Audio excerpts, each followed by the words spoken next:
Welcome to No Time Like Joe Time, where we watch our favorite TV clips and we get to look up to those who's meant the most to us. This episode, we get to check out the great show Brooklyn Nine-Nine, but it's a very special episode to me, not just because I really like Brooklyn Nine-Nine, but because of my guest today. My guest is one of the biggest influences of my life, a huge reason I've turned out the way I am. He is always a mentor, always a friend. The greatest guy I know, my friend, Matt Eenigenburg. Hey, thanks for being here, Matt. Oh, I'm glad to be here. And hey, I saw you had 2 podcasts. That's great. That's a great job. Thank you, sir. It's been going pretty good. I also got a job as a peer support specialist where I support those in recovery. Oh, sure. That sounds like it'd be a great fit for you. Gosh, thanks. Hey, I also won the Super Bowl on Old Madden with the Vikings. That's pretty cool. Yeah. That's great. Great job, Joe. I also drank 2 shakes in under a minute at McDonald's the other day. Great. Yeah, you must be really proud of me, huh? Joe, I sure am. Are we going to start soon or? Yeah, totally. I also touched a fish for the first time last summer. Awesome. 20 minutes later. Okay, now I'm going to jump from my coffee table and to the couch. Watch. Yeah, I'm good. Now I'm going to show you how long I can jump on one foot. This is pretty good. You ready? All right. This is one. Hey, are you okay? Joe, are you there? Yeah, I'm here. Great. I'm bleeding in 3 different places. You must be really proud of me.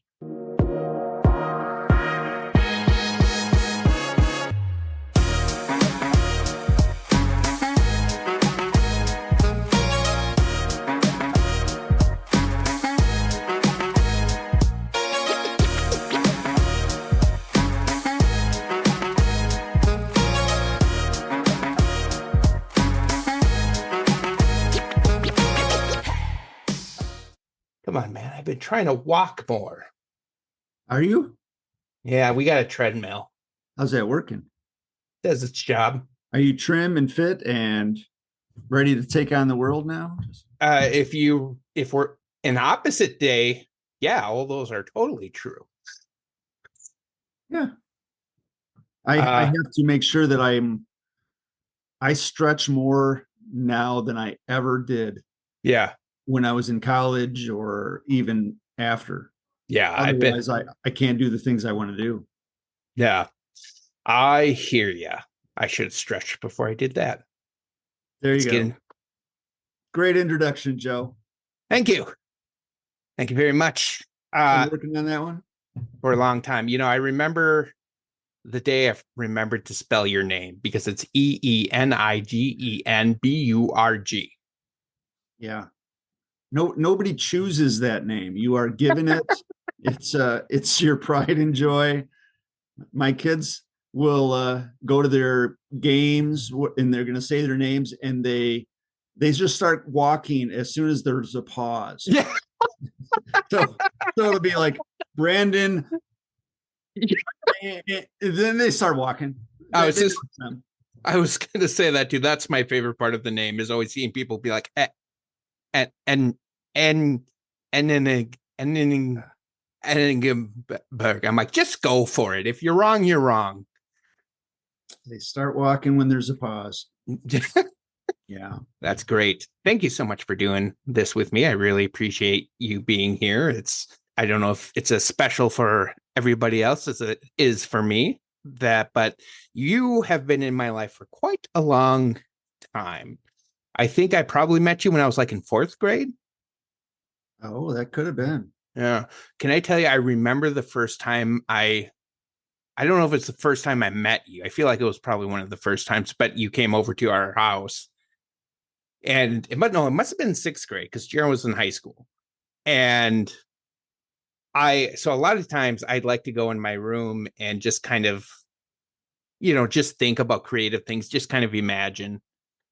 And when I was doing that, I just so happened to pull my shirt over my knees. It was kind of like rocking back and forth. And then you and Jer came by and you were like, "Oh, hey, Joe." And I was like, "Well, this is awkward." Well, Jer and Derek they've got to be in eighth grade when I first met you. Yeah. So because you're a couple of years behind. Yeah, 3 years. Yeah. It was seventh or eighth grade. Yeah, for those who are listening, Jer is my older brother by 3 years. And Derek, hopefully pretty soon, will be a guest on this podcast as well. Yeah, that was fun and a long time ago. Yeah, you were my youth director pretty much through my whole career and youth ministries, and then we teamed up.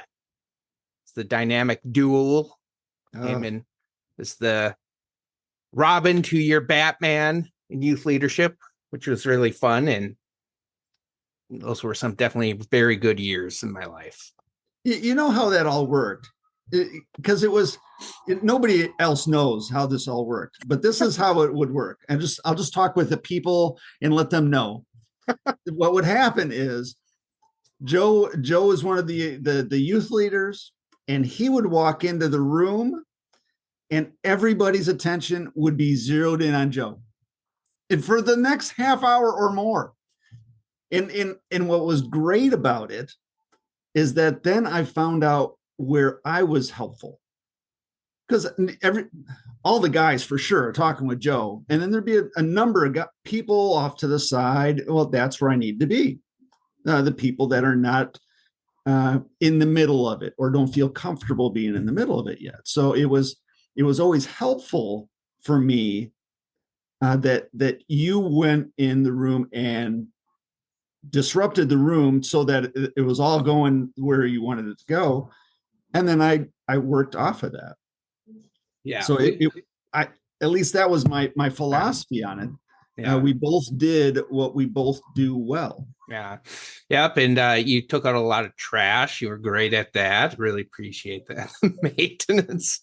No, I'm kidding. I feel like you did more than just that.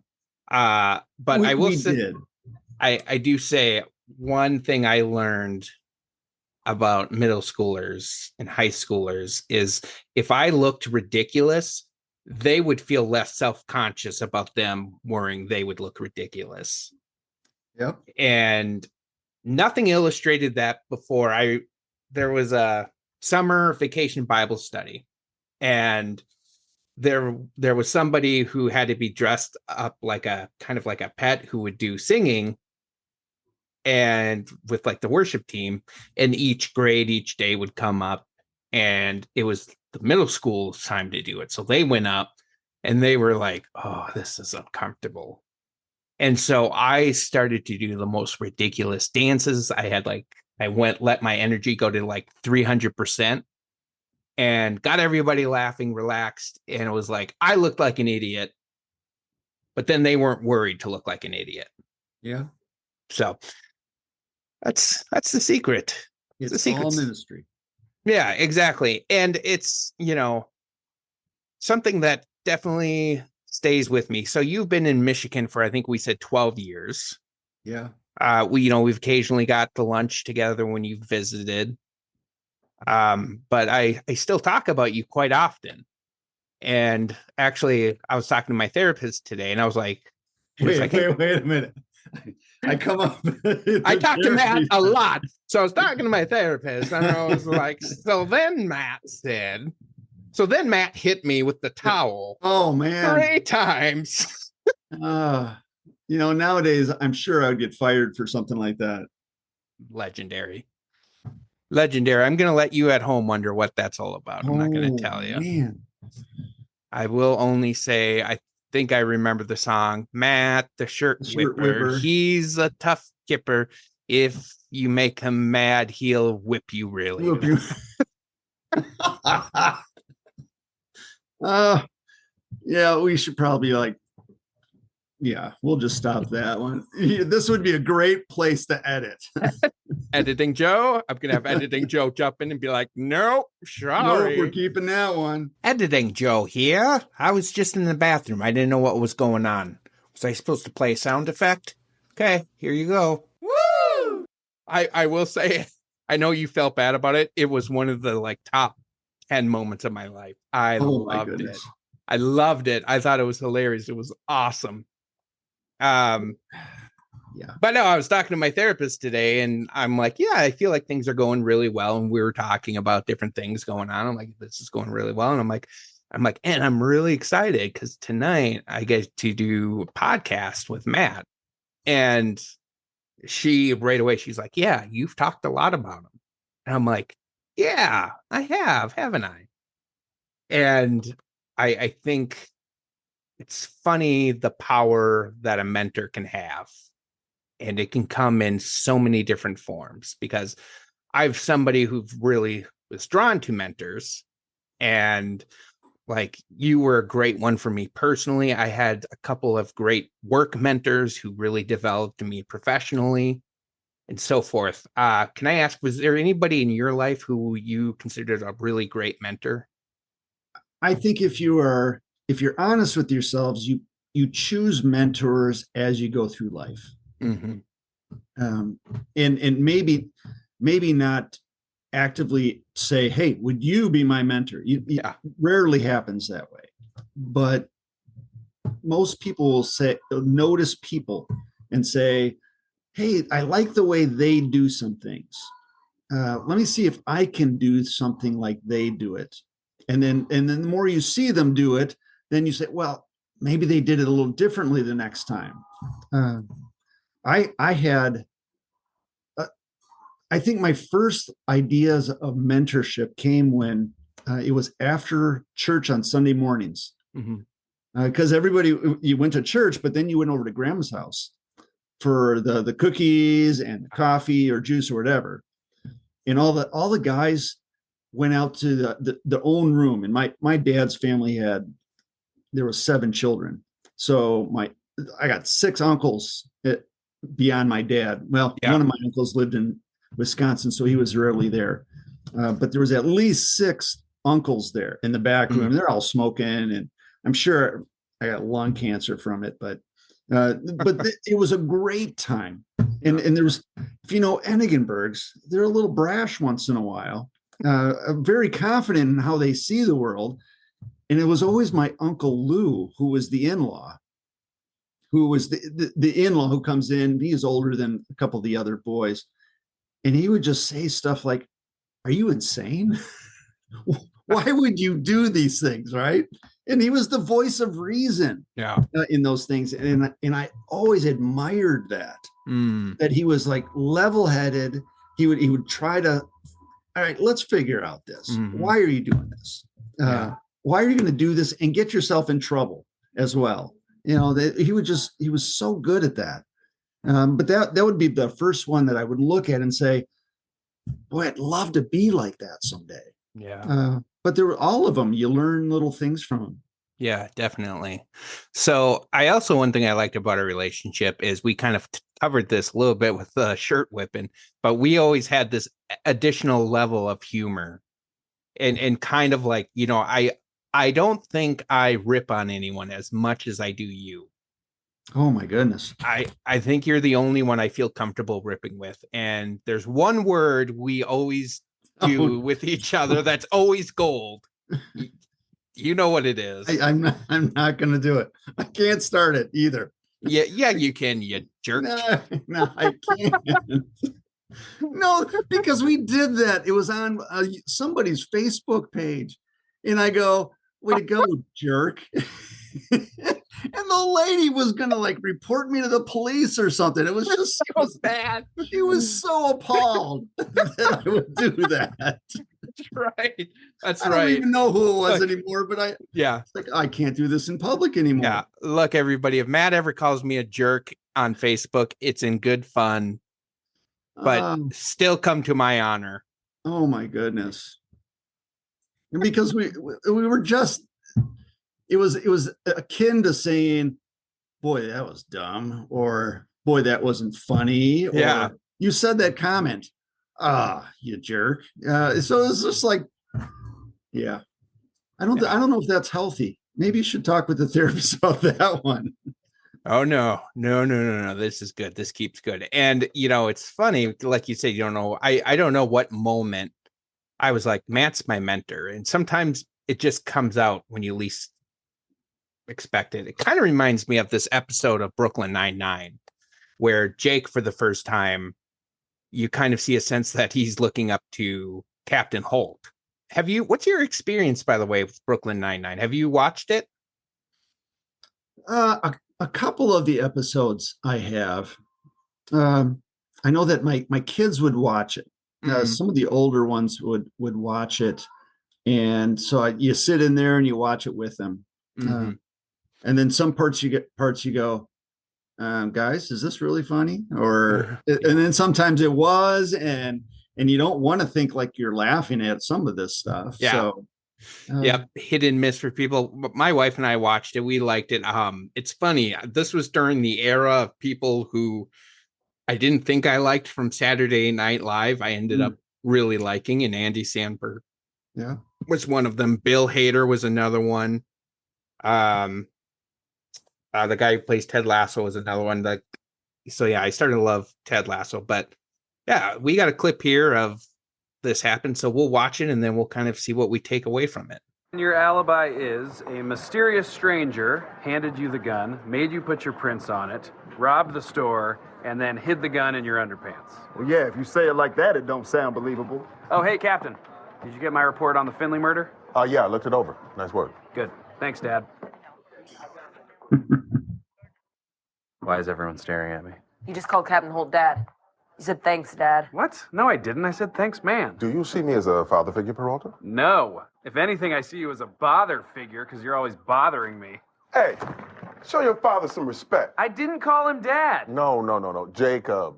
I take it as a compliment. It's not a big deal. I called Vivian Mom once, and she's my fiance. Guys, jump on that. Boyle has psychosexual issues. Old news. But you calling Holt Daddy. Hey, Daddy is not on the table here. But you did call him Dad, dude. You shut up. You've done nothing but lie since you got here. All right, I was lying about the holdup. But the dad thing, that happened. Aha!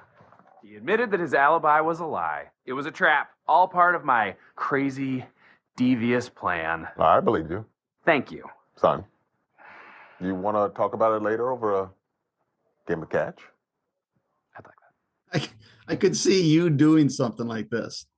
Like, ooh, this is not going where I wanted to. Oh, yeah, that's what I wanted to do. Yes, it all worked out. Yeah, it's a great, it all wraps up together in the end. And I see a little bit of our humor there where you see Holt, I believe you, son. Just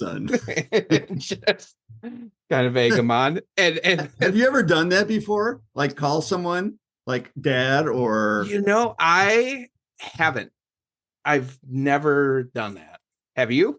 I think I have. It just rings a bell, but I know that I have. Yeah, I worked with a boss who she instinctively, like, because she'd talk with loved ones a lot, just say, hey, I love you, that at work she'd be like, all right, we'll see you later, love you. Yes, that's what I did. Yeah. So it was just like, and I didn't know if it's like I say that to Carla, my wife, or whether I thought that, hey, this person is someone I would say that to, like my parents. Yeah. So I didn't know. Yeah, definitely. And so, yeah, luckily I haven't done that a lot. And a lot. Yeah, just only like 12 times. And I kind of like this. There's this little bit of a transition where Jake accidentally says, Dad, everybody stops. Like already there, I think there's a sense of like, that's something he needs, that support.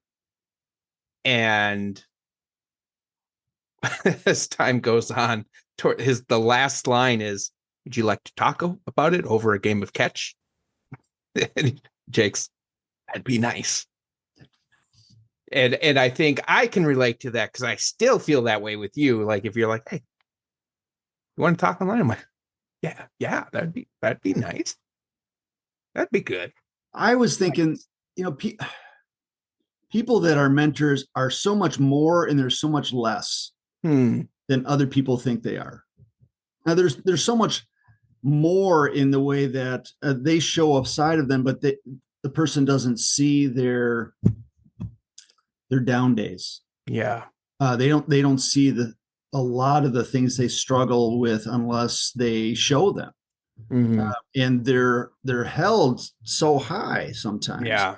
But there's so much less as well. Like they're not the superhero that the other person thinks they are sometimes. Yeah.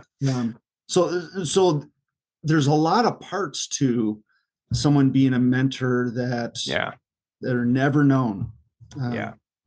And it's easy to put them on a pedestal, but it's easier to not see the whole picture of who they are.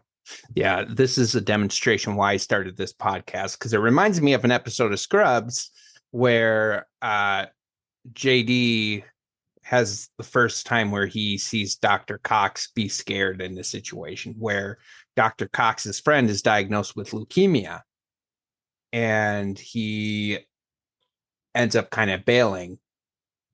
And JD's like, it's tough when you realize your mentor's not bulletproof. Yeah.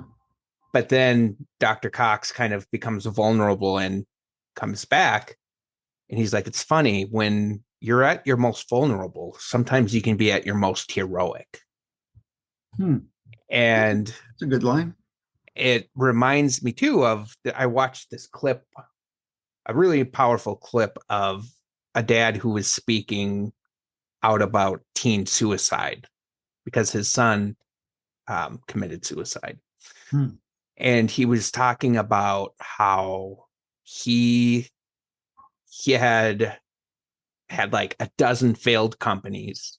He went bankrupt 3 times, but his family never knew any of that because he was trying to protect them from the bad. But he's like, I think if I would have shared that, my son would not have seen me as this unstoppable force. And so he was encouraging dads, share your struggle, share your difficulties. And I think that, that's something Holt kind of does. And we'll look at a clip later on about how he does that. But yeah, and I think a lot of times too, I think I can't say this all the time, but I think, at least for me, the mentors I seem to choose were people who could give me something I felt like I was lacking. And for you, it was just somebody to believe in and walk me through the daily lives. I remember like a couple things that always stand out to me. I look back, I'm like, oh yeah, these were moments you were turning into my mentor. One of them is you taught me how to pump gas. Did I do that? You did. And, and I think what, I say this on my other podcast all the time. I never mean to diss anybody or anything like that. But the week before, somebody in my family was trying to show me how to pump gas, and they were like, just go out and figure it out. And, I think that's how they were brought up. And so like, they're like, oh, I learned by this. So, and it didn't go well. And so then the next week having that experience was like, oh, yeah, I get this now. You just showed me. And then the other thing I always talk about is, and this was a life-changing moment. I've told you this before, but was when I think pretty soon after I got my driver's license. And I was meeting you at church, and your car was the only car there. And I thought it would be I'm like, wouldn't it be funny if I slammed into his car? Whenever I tell that story, everybody's like, oh no. And I'm like, I didn't slam into his car. I just had that thought. But so then I pulled in and I went inside. And I was like, Matt, what would you do if I slammed into your car? And you go, it's just a car. And that I remember being dumbfounded by that, because it was like the first time I felt like you were saying you're more important than the car. And so it's little things like Holt in that clip didn't think he was doing anything special by just being like, hey, good job. But Jake needed that. Yeah. No, I think in our modern world right now, it's so we need people to push us or help us become more than we are as we are now. Mm-hmm. So in some ways, you need mentors that are superheroes, that you can see them and say, boy, I could do that as well. I could aspire to be more than I am right now. Yeah. And that doesn't mean that they can't show their weaknesses or their vulnerabilities, but only by showing them can you show somebody, yes, you can also overcome these things to be more than you are right now. Yeah. So it's got to be with that in mind. If you're going to just blurt out all your weaknesses to people, well, how does that help anybody? Yeah. Then they look at you like, well, you are such a loser. Why should I follow anything you say? Right. But if you're showing them to say, yep, this is the real me. Yeah. I am trying every day to try to overcome that. Yeah. And that's who I am. Yeah. The right amount of the right authenticness. I was listening to this podcast that you kind of made me think of, where they were talking about how to have the right authentic. And there was this guy who had to go speak at this banquet, and he was pretty nervous because he has a speech impediment. Ooh. And so he was really nervous to go speak and talk about it. And so he gets there, it's in the evening, and there's a bunch of like sales reps and guys who are pretty rowdy. And the person who's about to introduce him on stage goes, hey, just to let you know, everybody's been drinking for like an hour. And last year they started to throw bread at the speaker and boo them. And so the guy's like, I'm already nervous, and I just got told that. So he goes out on stage and he's like, hey, everybody, just want you to know I'm a little nervous. And I've already talked to the first row. If things go wrong, they're going to come be my human shields. And got a laugh out of everybody. And then the talk went great. And it was because he was vulnerable, but in a way that made him human, not just like, oh, I don't know if I'm going to do good at this. So I think that's, right amount of authentic. Yeah. Yeah. That's a good way to put it. Mm-hmm.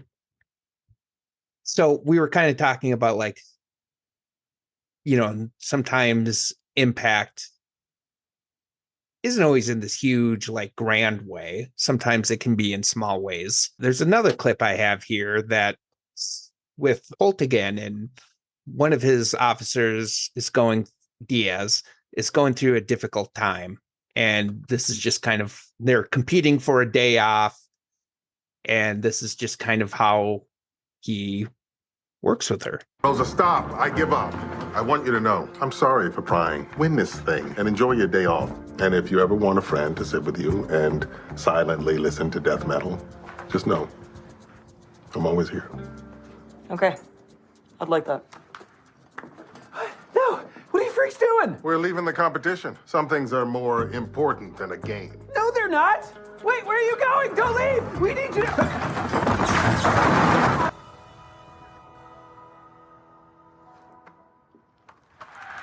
You like it? Not at all. You can leave. Not a chance. That's like me listening to rap music. I'll stay. I'll finish only because you are listening to it. I'm not listening to this just for me. Have your kids ever gone through a music phase you were like, ugh? All the time. I had to do my job as a dad to show them good music.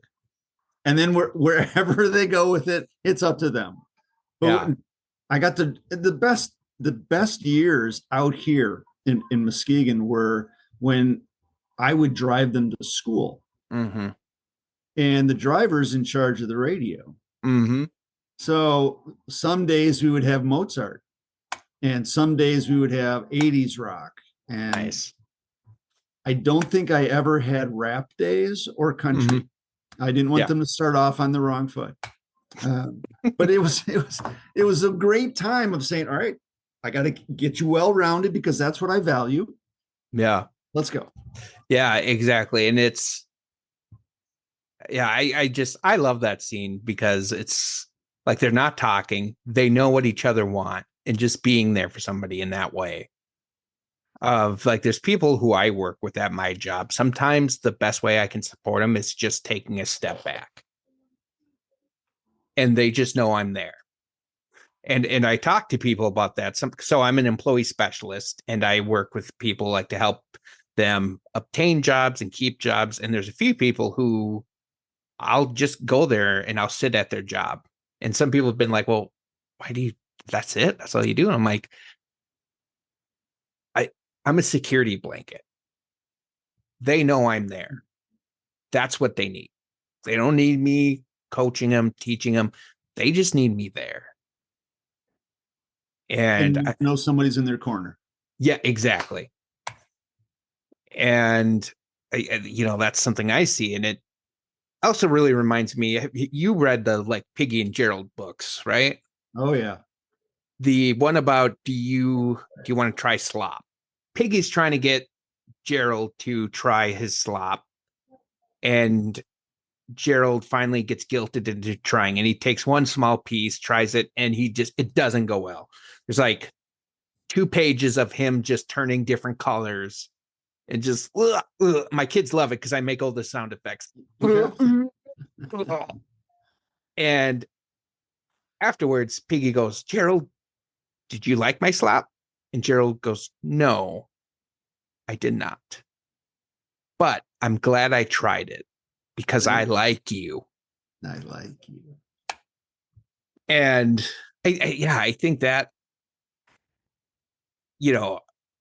I feel like sometimes that's the quickest way to bond with somebody, is just this understanding what they like. Yeah. And for me, I've learned as I've gotten older, I don't have a genre of music I like. Like I'll hear music, I'm like, that song's good. That song's good. That song's good. And they're from 70s, 80s, 90s, today, country, rap. It doesn't matter. But what I love most is when I see a song through somebody's eyes, why they like it. Yeah. I think it was my younger brother who was, he hit the rebellious stage at the hardest of all of us. But he was listening to groups like death metal in the 90s. It was like Suicidal Tendencies and groups like that, and Megadeth and that. So he made a tape of, back then, sorry, for the kids watching, there's no more tape anymore, but he made like a cassette tape and played it for one of his teachers. And to her credit, she listened to it and she goes, huh, that's not so bad. It was the best thing of his whole year. I think it was his junior year. Yeah. The only thing that went right for him was that somebody said, oh, that's not so bad.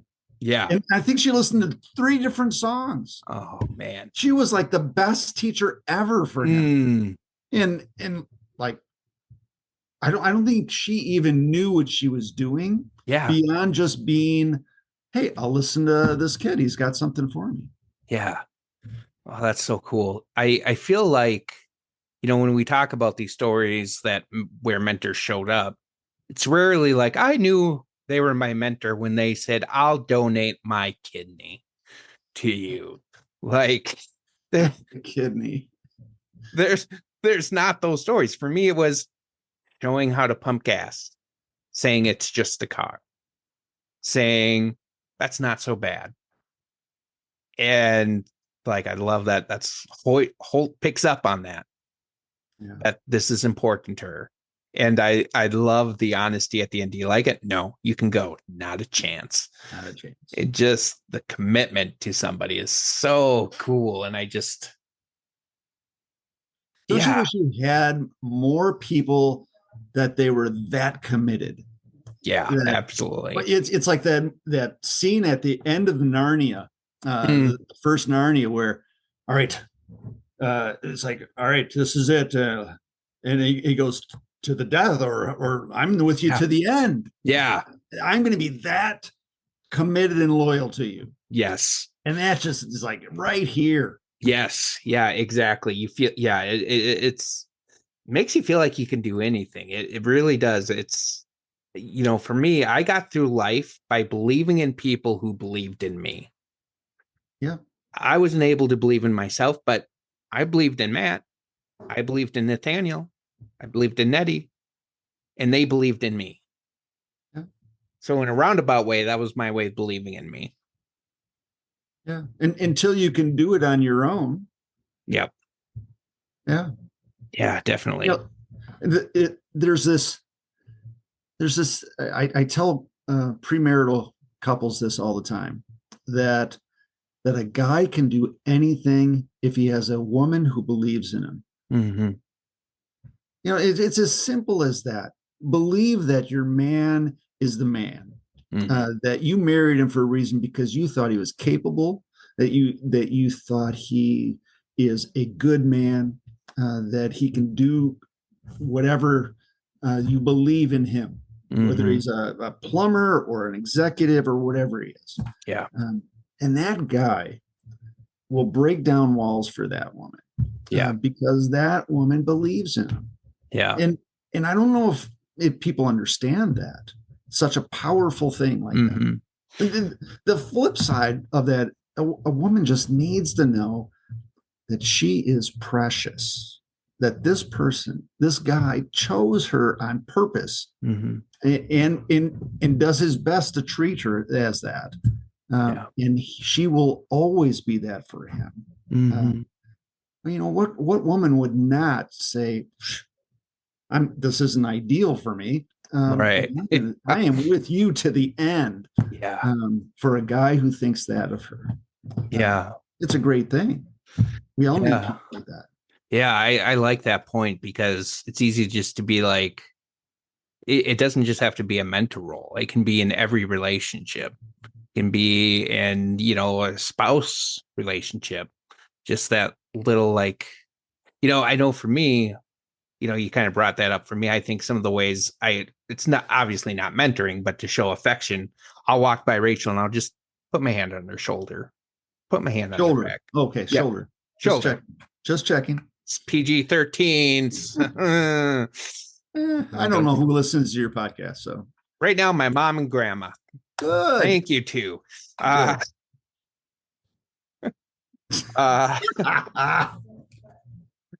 my grandma doesn't know how to work the podcast, so I turn it on for her, and she usually calls me like 10 minutes in. How do you turn it off? I'm like, you gotta listen all the way through. The only way. You're the best.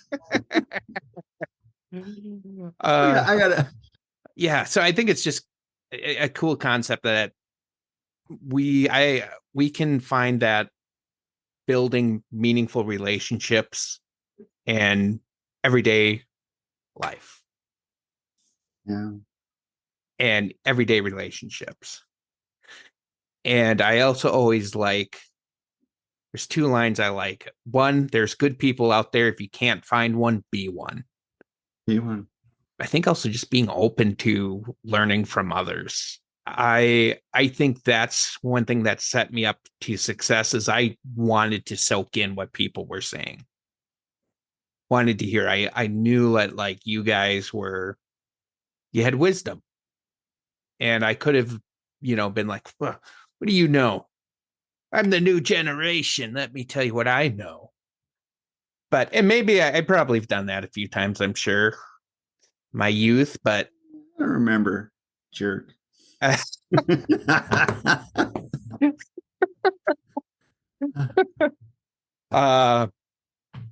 really want to edit in here for complaints about the way Matt's talking to Joe. Please email.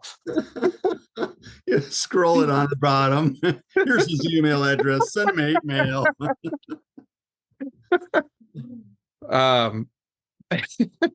But there's so many times I remember just hanging on to your every word. I don't even do that. Yeah.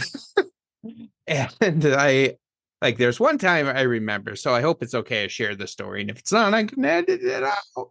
We'll let you know. You told me about a time where you were asked to leave a church as their youth pastor because you took the kids bowling on Good Friday, I believe. It was a laser tag. And, I remember when I first heard that, I'm like, that's ridiculous. Man, that's what's wrong today with today's church, blah, blah, blah. And I remember you were talking about it with somebody else, and they were kind of had the same mind. And you blew me away when you're like, yeah, but I could have handled it differently too. Done it differently. I could have done it the week before. And it was just this monumental, like, you didn't get stuck on the pettiness. You thought about ways that things could have done better. And that was something that just stuck with me. And I was like, I want to be like that. That's what I want to be like. Well, I had to look at the whole picture because I was a pretty immature youth worker at the time. Mm-hmm. That it was all about, hey, I had no idea what I was doing anyways. I just thought, hey, these kids ought to hear about Jesus. Let's do things together. Yeah. And they want to do stuff, good. And we would just do things, and there wasn't any communication with the church council. Yeah. And I'm sure that could have gone better. Mm-hmm. And some of it was just, I didn't look for their approval. Mm-hmm. I didn't look to communicate with them. So a lot of it was my immaturity as well. Yeah. So, it changed over the years. So the philosophy, hopefully we continue to grow in life. When I got to faith, it was, even at the start, was kind of, that immaturity was still there. But I got help from other people to grow through that. Yeah. And develop the idea of, yep, it's okay to be goofy. It's okay to have some fun.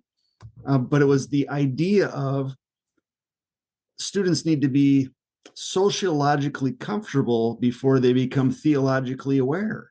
Yeah. So I need to make sure that they feel comfortable being there, that they're not in an antagonistic world where it's so boring that it's not relevant to them, before they can hear God's whisper in their ear to say, I love you. I've got more than you even know in store for you. Will you follow me? So how is that going to happen without having them feel comfortable and telling them, hey, I believe in you, even when you don't, because I want you to know Jesus. I want you to grow up and be successful in this life. I want you to thrive. It helps to continue on through that. Yeah, definitely. And I think that's what definitely strengthened my faith of being a place where it's safe and good to be a part of. And, where it came into practice for me in my life is I was talking to my father-in-law, and he was telling me about this big dispute that was going on at his church. And they're in a small church in Iowa. And the dispute was over if they should get a dishwasher.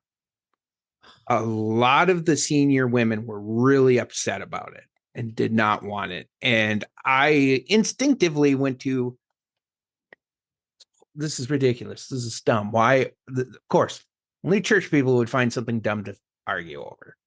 And as I sat and kind of thought about it and learning from you, have an open mind, I asked myself, what if doing the dishes is the only way those ladies can contribute to the church?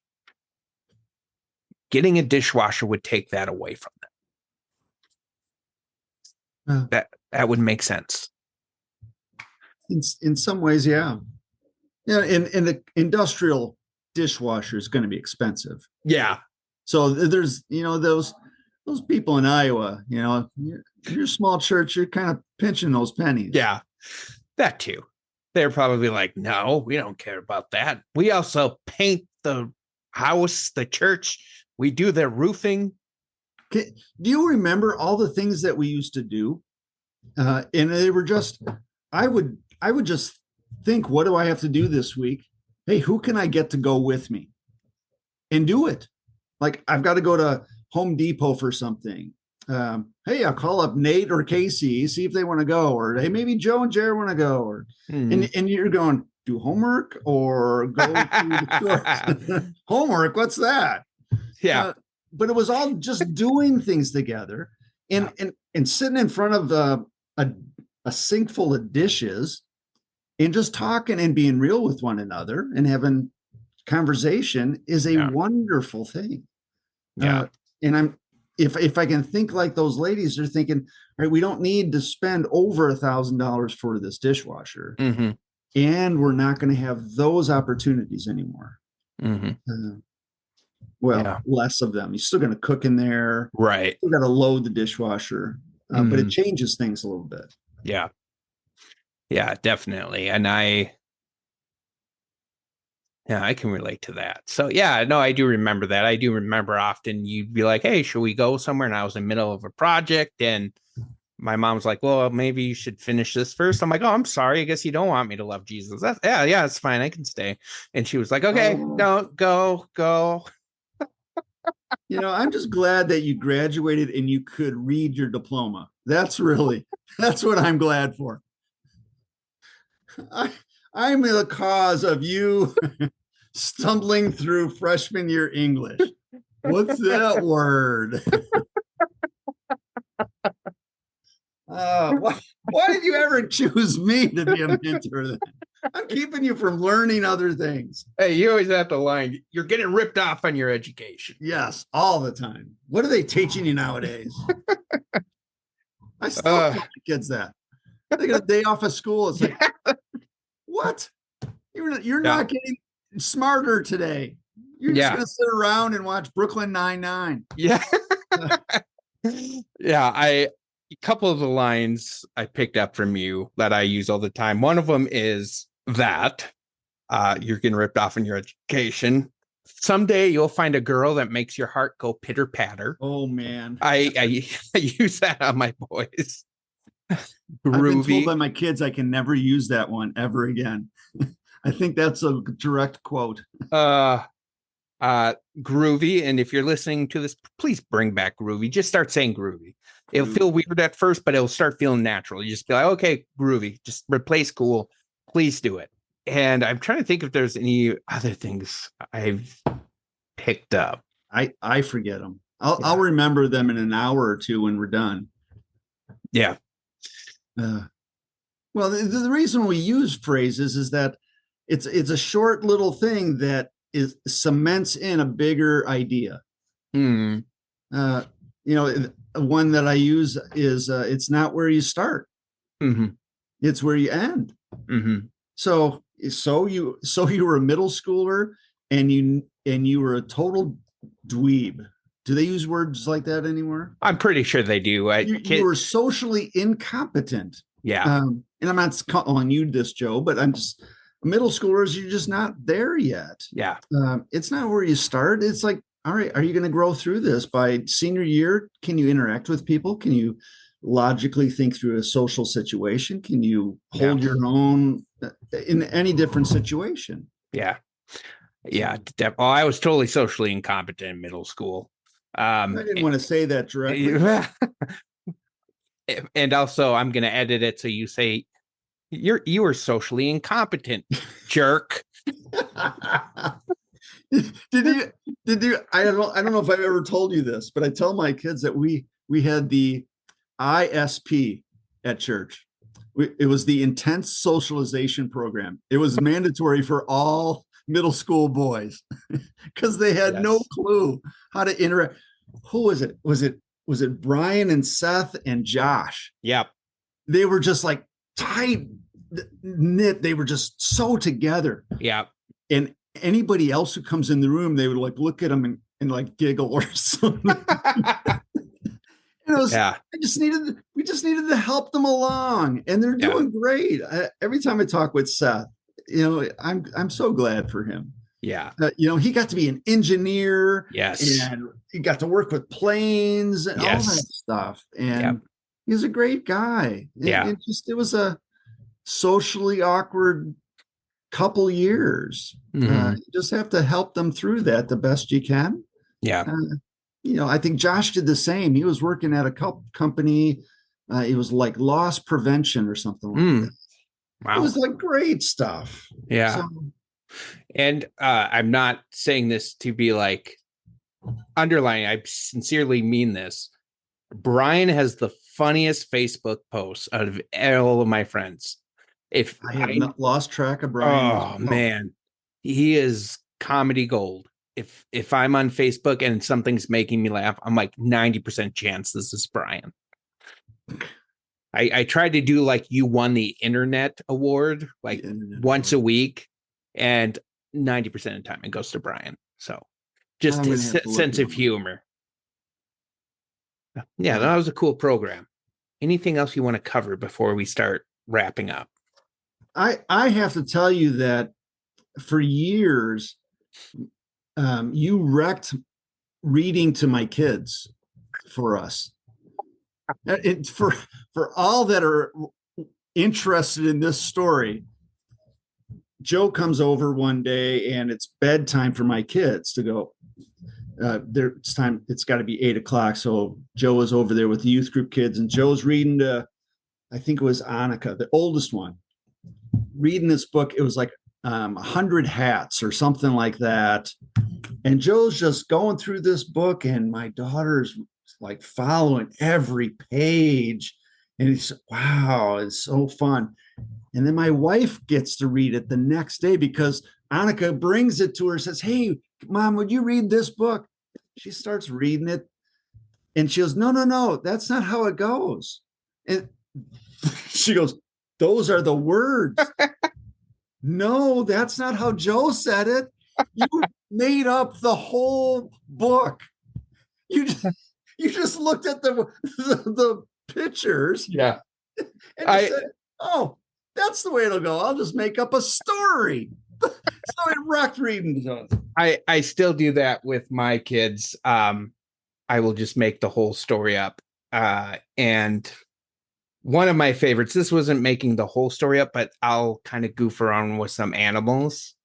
But there's one book that they have a lot of ducks, and there's like a Downey duck or something. And I'm always like, and then there's the Robert Downey Jr. duck. Oh, that's also known as Iron Duck. The Iron Duck. Yes. So that's fun. That's one thing I'm proud of, my improv skills, where I can go through a whole book, make up the story. And also my kids get spoiled because they always do this then what with me.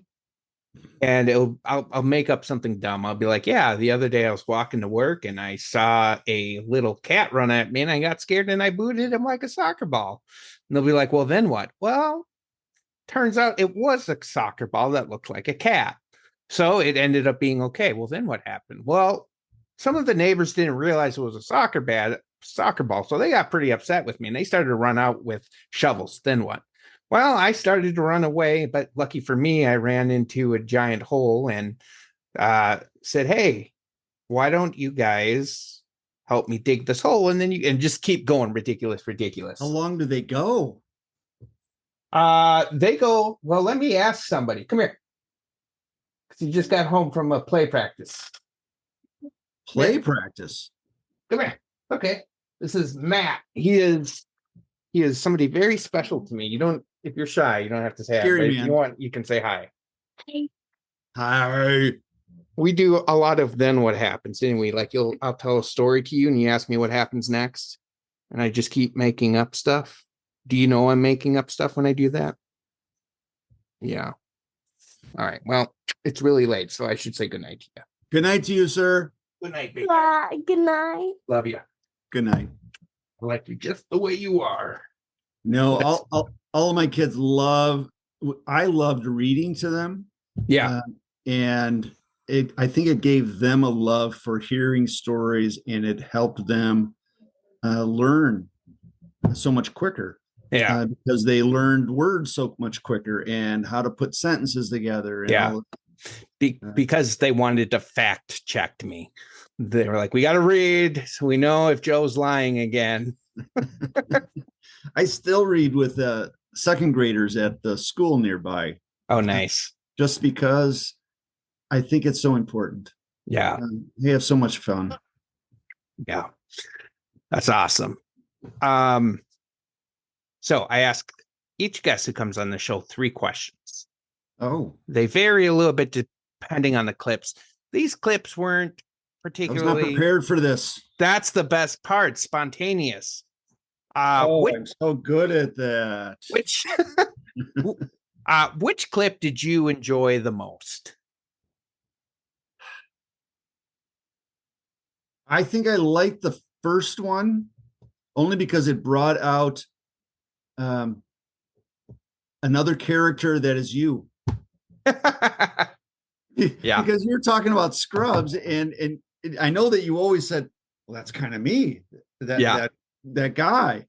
And then the one day that you said, well, you're kind of like Dr. whoever, and I'm saying, there's no way I'm like this dude. Yeah.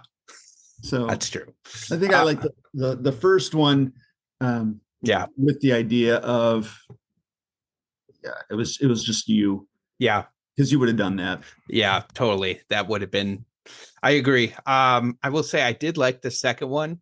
It won me over at the end where it was just, do you like it? No. You can leave. No chance.